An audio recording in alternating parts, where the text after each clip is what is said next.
Okay, good morning, girls. Hope you had a great Easter. So this is for 8A and 8B at the same time.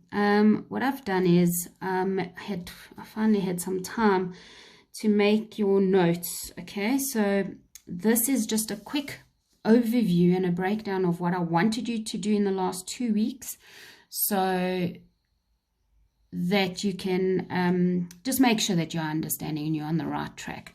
Okay, so ecology well, we were looking at the species. So remember, you have a species. Now, this is quite interesting because a species is a group of similar organisms that produce fertile offspring when breeding with each other. Now, girls, what that means is that if you have an individual and an individual, and they are of the same species and they mate, okay, and they have a baby, their baby will be able to have babies. Okay. If, however, you have two animals that are different species, okay, and they come together and make a baby, their baby will not be able to have a baby, okay, so they can't be grandparents, all right? That means that they are not the same species. So, for example, a horse and a donkey, they often breed a horse and a donkey to make a mule. That's because mules are very hard-working animals, but a mule can't have a baby itself. It is infertile. So we can see that a horse and a donkey are not from the same species. If they happen to have had a baby that can have a baby, then they would be the same species. Okay, so just bear that in mind. Okay, so population. So here we have the individual, one little fishy. Then you have a population. Here's all the little fishies. Here we have a community then. The community lives with crabs and some grasses, or what's that, seaweed, some other bluefish and a jellyfish, and they make up the community. Imagine finding Nemo in their community when he goes to school and stuff. Okay. An ecosystem then includes the abiotic factors. Notice here there was no rock and there was no water. Now we're including the water and the rock. So ecosystem includes the abiotic factors. Okay, a biome. Now, a biome means very similar conditions and very similar, same characteristics of an area, but it could be in a different part of the world even. So, for example, you get a desert biome or a forest biome. So we know there's deserts all over the world. There's deserts up in Africa, North Africa. There's some in Southern Africa. And we get different deserts, but they're all very similar. Their ecosystems are very similar, and so they are called a biome. Okay, like rainforests as well. You have different rainforests, but they all created a biome.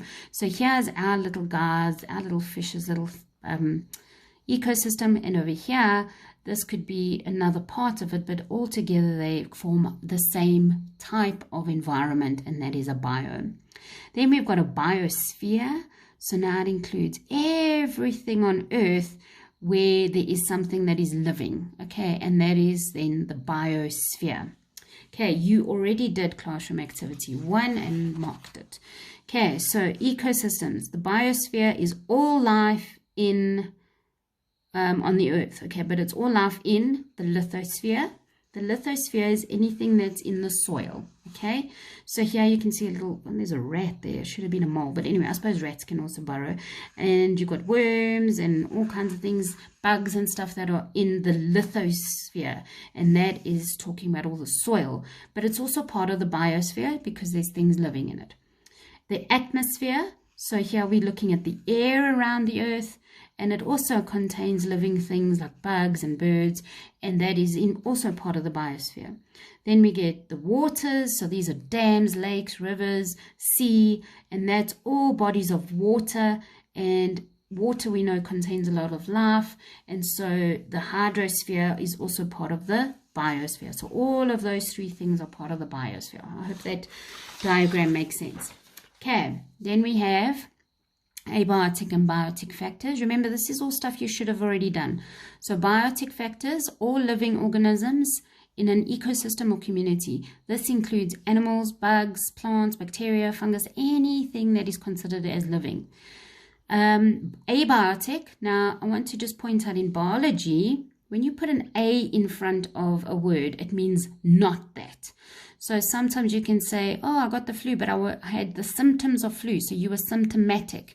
That means that you showed symptoms. You had a runny nose. I suppose you could think about the coronavirus now as if you were symptomatic, that means you got your sore throat, your dry cough, your fever, that's symptomatic. If you have it, but you're not showing symptoms, then you would be asymptomatic. Okay, so not showing symptoms. So you would have the virus, but you won't have a sore throat, for example, or a fever or a cough. Okay, so biotic factors, living, abiotic, not living. Okay, so that's generally the case in biology. And this is all the non-living factors, but be careful, it's not just all non-living factors, it's non-living factors that will influence the biotic factors. Okay, so here we have examples of biotic fungi, plants, bacteria, protists. Protists are actually what cause malaria. Are you going to say, oh, but mosquitoes cause it? The protists are in the mosquito. Okay, animals. Okay, don't have to worry about that one. All right, we've got the abiotic factors. Air, salinity, that means saltiness of the sea. Think of the Dead Sea. There's some bacteria that live in the Dead Sea because the salt content is so high. But no other animals can live there or plants. So the salinity is how salty it is. Soil. Obviously different types of soil do different things. The temperature, we know that in a hot desert you've got different animals and plants compared to somewhere really cold. Light, different amounts of light even. We've got water. Obviously the amount of water will influence your biotic factors. Minerals, what's around in the area. Your pH, is it acidic or basic? And humidity, the water in the atmosphere. Okay, so here, for example, I've got this little diagram or picture of a little pond. It's a nice little community here. And the abiotic factors could affect the pond on the right. So we would have done this in class had we been together, but I'm going to just say to you, the pH of the water can affect the frog. It can kill plants if it's a bit acidic. The air around it, remember the air could affect the bugs that are flying here. Imagine it's very windy. You wouldn't have that many bugs, and so the poor frog wouldn't eat. So if it's a place that's very windy all the time, then this probably couldn't happen. The rocks. So remember, frogs can get into the cracks of the rock and live there and get protection from their shelter. Water, it would be there to cool the frog, also to get food from there, and also that we know that frogs lay eggs in the water, and their offspring, their tadpoles, live in the water then. Temperature, hot conditions could cause the water to evaporate more, so you wouldn't have the pond eventually, and so that would also influence the animals and the plants. And then light, it gives plants energy for photosynthesis. So that is how the light then affects it.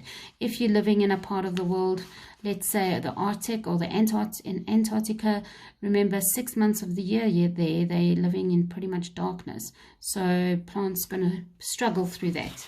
Okay. So let's just take a look at these abiotic factors. So we know there's light for photosynthesis generally. Water, it's a medium for chemical reactions, for photosynthesis, can be a habitat for aquatic organisms. So there's our water over there. We've got air. Air has oxygen for respiration, carbon dioxide for photosynthesis, nitrogen for plants to make protein, water vapor. The ozone layer is a gas in the air, and that filters out UV rays from the sun. Climate is an abiotic factor that can have an effect. So temperature, plants and animals have to adapt to just different temperatures. Wind can affect the rate of evaporation.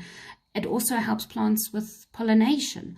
Rainfall affects the different climates and can actually change the climates depending on your rainfall. So you can have different biomes like deserts and rainforests. So climate is a big thing, is an abiotic factor that consists of many different factors that can influence your life. Soil and humus, different types of soil, different types of plants. It's a habitat for organisms like earthworms and beetles, provides food and shelter. Plants need soil for water support and mineral salts. Okay, and then the last one, which we never really spoke about that much, was physiographic factors. So this is basically looking at the slope, so the angles. So here you can see the angles are not so great as much as it is here. Here we have a bigger slope. Here we got a gentle slope, and that can affect the type of plants and animals that live there. The aspect. So the aspect, look at the side of the mountain. This side is facing towards the ocean, and so you're getting warm winds with that bring rain. Here, this side is not facing the ocean, and so it says there rain shadow, which means it misses a lot of rain. So your plants have to adapt. Notice that the plants there are quite small, whereas the plants here are quite big. Also, depending on, does the side of the mountain face the sun in the morning? Does it face the sun in the afternoon? Does it not face the sun? Is it on this side of it maybe? Okay, all of that is an abiotic factors that can affect your living organisms. And then obviously altitude, how high above sea level. So here you can see it's quite cold. There's got snow at the top, so we're looking at cold temperatures at the top. Also very little oxygen, whereas further down your altitude you're getting warmer and you're getting a lot more oxygen. So again, your animals and your plants and your living things are different at different altitudes. Okay, so all these factors could affect living organisms in the environment. So when you're talking about abiotic factors, girls, I want you to refer to how do they affect or influence your living factors. Okay, your living biotic organisms. Okay, you've already done this classroom activity. Now what I want you to do is, I'm not going to do this for you. I want you to do this on your own. So you're going to read through the pages 27 to 31. You can find it under materials in Google Classroom. Also, you can find them on D6. I have uploaded them there. And I want you to read through them, and I want you to fill in what is missing. I will give you the memo next week for this so that you can see if you are right or wrong. Okay, so please fill this in. If you are battling to print or something, please either let me know and I'll give you a Word document that you can type in here, or just make a note, write out producers and what's missing, consumers and what's missing, herbivores, what's missing, draw the table, write what's missing. Okay, you can still look at it on your screen. Then you've got an activity to do. This is not for marks, okay? Not for marks. Please don't ask me if you have to hand this in. I don't want to see this in my inbox. Okay, you don't have a task today, all right? So please don't worry. 8A, you're going to have a task on Friday. 8B, you'll have to do your task on Monday. Okay, based on all of this that you've done. But this is just to practice, and you're going to do it now during the rest of this lesson. Okay, you can ask me questions on it, but I will need you to finish this now. So you are going to finish page 4 and you're going to finish page 5 now. You are not handing anything in today, but I need you to finish it so that I know you are working. Please, if you tell me when we come back that you didn't understand a thing, I'm going to be very, very cross with you. So please make sure that you're working through your work. I'm posting the pages of the textbooks that you need. There's no more I can do. You've got videos, you've got textbook, you've got activities. Please make sure you're working through these and you're understanding it. Okay. All right, my girls, I love you lots.